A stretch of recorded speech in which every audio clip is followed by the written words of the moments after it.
Hello, my dear 7th standard students. Nutrition in plants, chapter 1, continue. Last class we have seen autotrophs and all. Now, heterotrophic mode of nutrition. See, heterotrophic means there are some plants which do not have chlorophyll. So, they cannot prepare their own food. They depend on other plants for food. Such plants are called heterotrophic. They depend for food on other plants. Example is Cascuta. This Cascuta plant depends on another plant for food. How it takes food means it climbs over the plant, it climbs over the autotrophic plants, and it will absorb the nutrients from that autotrophic plant. So, that autotrophic plant gets deprived with the nutrients because this plant, Cascuta, has absorbed the nutrients from the autotrophic plants. Autotrophic plants means plants which can prepare their own food. So, these plants, heterotrophic plants, they grow, they climb over the autotrophic plants and absorb the nutrients from them. So, Cascuta is called parasite. Parasite means any organism which lives or capture food from other organism is called parasite. In our body also there are parasites. Worms, roundworms, hookworm. These worms live in our stomach. Whatever we eat, that is when it enters into the stomach, that food is absorbed by these roundworms, hookworm. Understood? So how much we eat also, that becomes waste when these parasites are there, when these worms are there in our stomach. So we have to consult doctor and take treatment. So parasites means any organism that captures food from other organism is called parasite. Here Cascuta is a parasite. And that autotrophic plant is called host. Host means that autotrophic plant is called host, and this Cascuta is called parasite because it is capturing food from that autotrophic plant. So Cascuta is a parasite and autotrophic plant is called host here in this case. Okay, next comes insectivorous plants. Insectivorous plants means there are some plants which eat insects. Example is pitcher plant. Best example is pitcher plant. This plant have leaf like in a conical, like thermos jug. Have you seen? I think you have seen water jug. There is a lid on that jug. You can close it and open it. The leaf of this pitcher plant will be like a water jug. So whenever an insect come and sit on that leaf, that what it will do, the leaf lid, it will close the lid. That insect will be there inside the leaf only.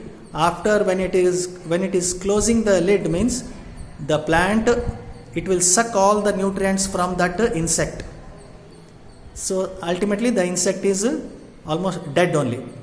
It will suck all the nutrients from that insect, and in this way it will capture its food. Such type of plants are called insectivorous plants. They live by eating insects. Next, saprophytes. Saprophyte are nothing but they grow on dead and decaying matter. Such organisms are called saprotrophs. Organism take in nutrients from dead or decaying matter. They are called saprotrophs. Understood?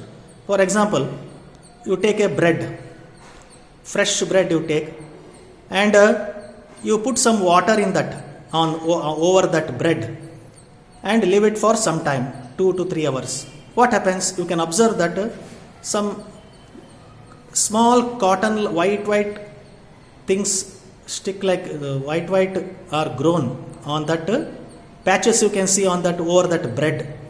Those patches are nothing but they are saprotrops. They are fungi. It is not fit for eating for us. So they are called saprotrops. These organisms, they grow in a moist place. They are called saprotrops and they are also called fungi. So when you put water on the bread and leave for 2 to 3 hours, you can see patches over that surface of the bread. They are called fungi. They are also living organism. They grow in a moist place. Moist means wet place. When you put water on that bread, the bread becomes wet. It becomes moist. After 2 to 3 hours, the fungi is grown. So such type of organism are saprotrops. They eat the bread. That is what saprotrops means. Example here, cheese, mushroom, understood, and yeast. There are useful fungi also. Example, mushroom, cheese also. Cheese means in Kannada they will tell ginna. Cheese, it is also fit for eating. It is very tasty, cheese. In villages, people know what is cheese. In bakery also, you will get cheese. It is edible.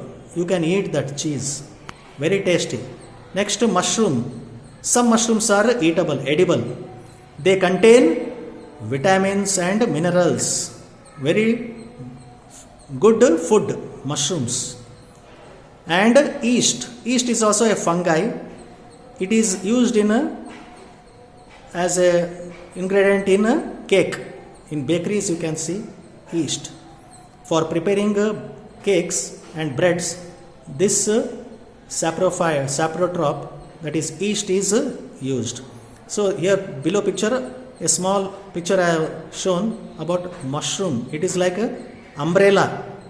During rainy season, these saprotrops are grown. Because during rainy season, the temperature will be wet and also little bit hot also. So these saprotrops are grown during rainy season. Understood? This is all about saprotrops.